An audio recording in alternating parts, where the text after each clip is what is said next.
Fala aí, galera, beleza? Aqui é o Bruno do Rosa e é o seguinte, ó, o que vocês vão assistir agora é um corte exclusivo do nosso podcast Rosa Verso. Para você assistir o episódio na íntegra, bem como os outros episódios, basta você clicar no link aqui da bio. Não deixe de se inscrever no canal Rosa Verso, ativar as notificações, curtir e compartilhar este e outros tantos vídeos com a sua galera. Valeu, a gente se vê no Rosa Verso. Um abraço.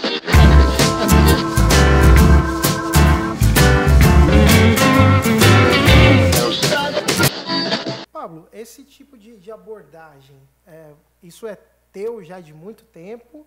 Esse cuidado em de fato trabalhar com o particular, né, com a pessoa, com o indivíduo, né? Isso surgiu como na sua vida? Como você começou a sua trajetória? Eu comecei quando eu fiz 18 anos. Eu tive a felicidade, a sorte de conhecer uma pessoa incrível, que foi o meu mentor.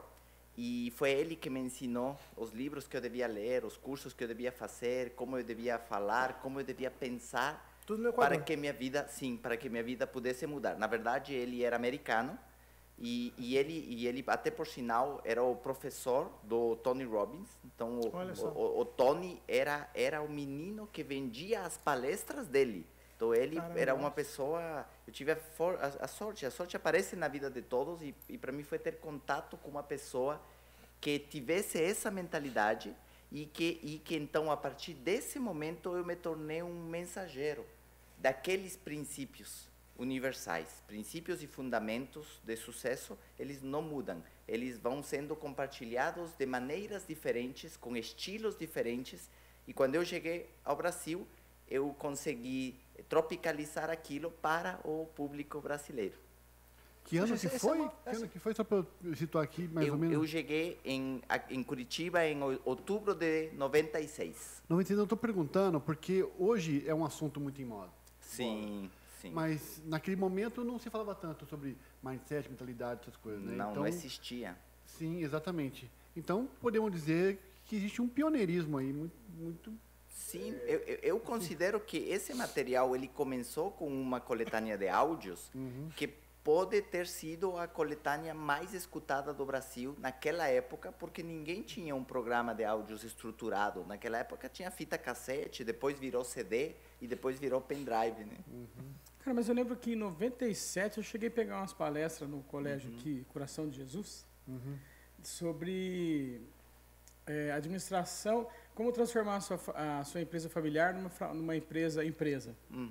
E aí já vendia VHS, livros, 97, 98. Não, mas eu quis dizer, Grevão, é que existe está na moda você falar de mindset, mudança de mindset. Assim, recente. Sim, é uma coisa que, pelo menos a minha percepção, que explodiu agora. Mas o cara já vem fazendo esse trabalho há muitos anos. Três décadas. Até a palavra empreendedorismo não existia nessa época. É nova, a palavra empreendedorismo é nova. Eu queria fazer uma pergunta, porque eu vi você falando uma coisa que na minha cabeça foi sensacional. Você falava que são mentalidades, né, conceitos universais, mas que quando você veio para o Brasil, você tropicalizou e adaptou para o Brasil. Isso. O que você acha que, quando você trouxe essas mentalidades para o Brasil, que o brasileiro tinha mais de crença limitante? Aonde que aquelas coisas universais poderiam ajudar? Porque cada cultura tem uma cultura diferente, né? O católico não sabe lidar muito bem com o dinheiro, o protestante já vai, então você vai com países mais, como os Estados Unidos, mais tranquilo. Como é que foi?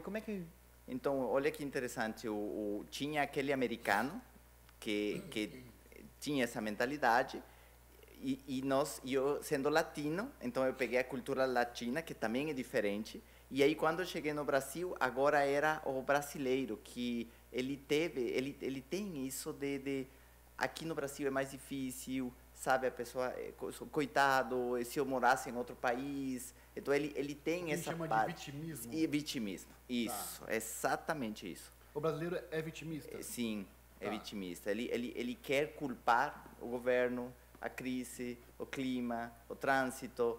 Aqui nunca está bom, sabe? E um entorno que só desse lado dá certo. Para mim não vai dar. E por isso é que eles esperam muito a Mega Sena, assim é generalizado. Eles confiam mais nisso do que eles se prepararem de verdade e desenvolver competências, uma mentalidade, disciplina, e agora vou fazer acontecer.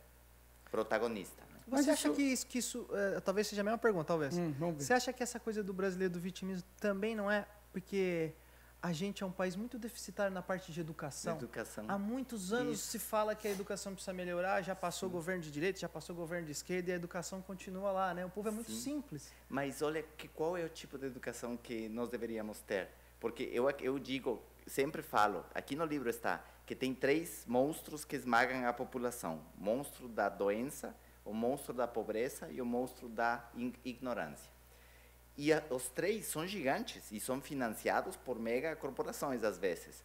E aí como que eu destruo eles? Com educação. Porque se nós tivéssemos educação alimentar nas escolas, não tinha tanto adulto doente. Se tivéssemos educação financeira nas escolas, não tinha tanto adulto endividado.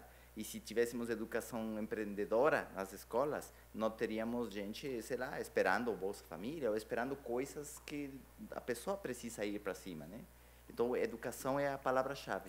Porque o que me parece assim que o brasileiro, eu sinto assim, ele tem essa pegada até empreendedora, o que ele não tem é o conhecimento.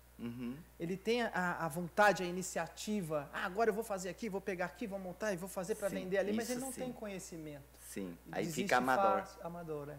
Isso. Isso é uma coisa interessante, você começou precoce, né, nesse meio. Sim, você tinha 17 anos, né? Sim, e eu tinha começado antes, porque a minha história começou quando meus pais se separaram, eu tinha 15 anos de idade. E esse fato, que poderia ser uma tragédia, porque nós perdemos o padrão que tínhamos antes, meu pai tinha um negócio de relativo sucesso, nós ficamos com minha mãe, poderia ter me tornado uma pessoa vitimista e dizer, cara, minha vida deu tudo errado, meu pai não pagou faculdade, então por isso eu virei isso e aquilo e aquilo. Porém, eu peguei aquilo como sendo o início de uma nova etapa, né? Um início de... meu pai tinha deixado um carro e ele disse, se você colocar gasolina no carro, ele pode sair de carro, senão, então vai de ônibus. E esse foi um motivo para mim. Então, eu entendi que você pode ser feliz de 2 formas, por aceitação ou por realização. Então, a pessoa que diz, mas eu estou com esse problema, colesterol alto, e estou assim, sim, mas de alguma coisa eu vou morrer. Aceitação. Aceitação, isso. Só que essa é a questão. Se a pessoa teve um acidente, está em cadeira de rodas, ok, ele precisa aceitar essa condição para ser feliz. Mas o meu mentor me ensinou, a pobreza não deve ser aceita, a ignorância não deve ser aceita, o fracasso não deve ser aceito. Minha altura eu vou aceitar, sou baixinho, né? Mas as outras coisas que eu consiga modificar, eu vou lutar para eu fazer diferente. E nesse momento, com essa separação, eu comecei a buscar uma maneira de complementar a renda daquela mesada que meu pai nos dava.